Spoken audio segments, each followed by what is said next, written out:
Bonjour à tous, bienvenue dans cette nouvelle capsule. Alors aujourd'hui, je vous parle de l'ANA, l'accouchement non assisté.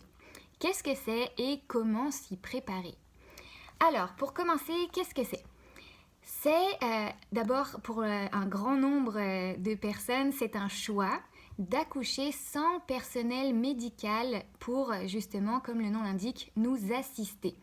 Donc la principale caractéristique pour moi, c'est la responsabilité et la prise en charge qui se fait par la mère elle seule.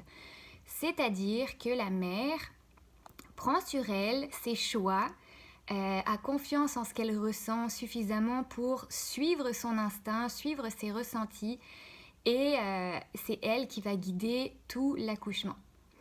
Alors, comment s'y préparer? Alors, comme vous l'avez probablement compris, c'est quelque chose d'extrêmement personnel.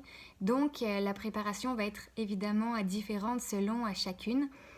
Alors, je vous propose de vous parler de mon expérience, comment moi je me suis préparée à mon ANA.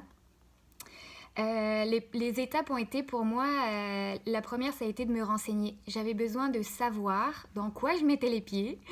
C'est-à-dire qu'est-ce que moi j'allais vivre en tant que femme qui accouche. Quelles sont les phases que je vais traverser.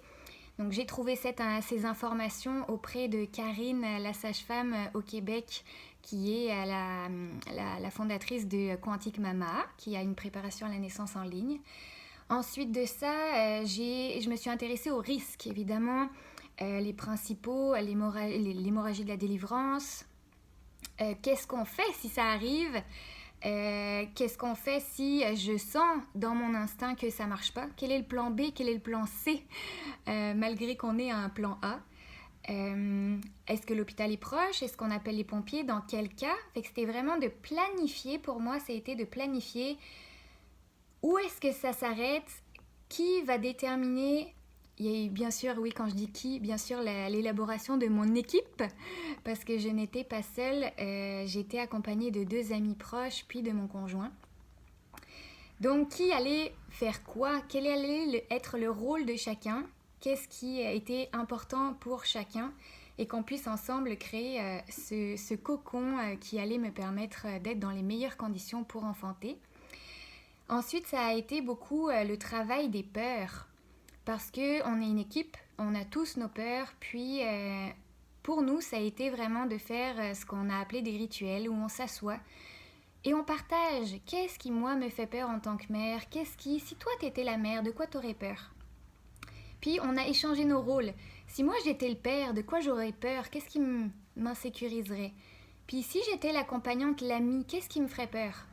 Puis ça a été vraiment des moments de grandes émotions, de grands partages très libérateurs qui nous ont permis de nous préparer à l'événement.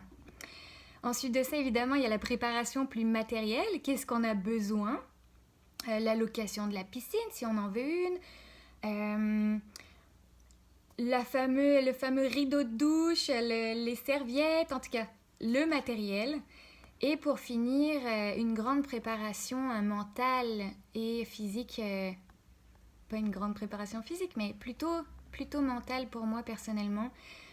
J'ai beaucoup médité, j'ai beaucoup visualisé pour que ça se passe le mieux possible. En fait, que ça se passe comme je l'avais vu dans mon esprit et où est-ce que je posais mon intention. Fait que voilà, ça c'était personnellement ma préparation. Donc voilà, je vous laisse pour cette capsule, puis on se retrouve dans une prochaine. Bye bye!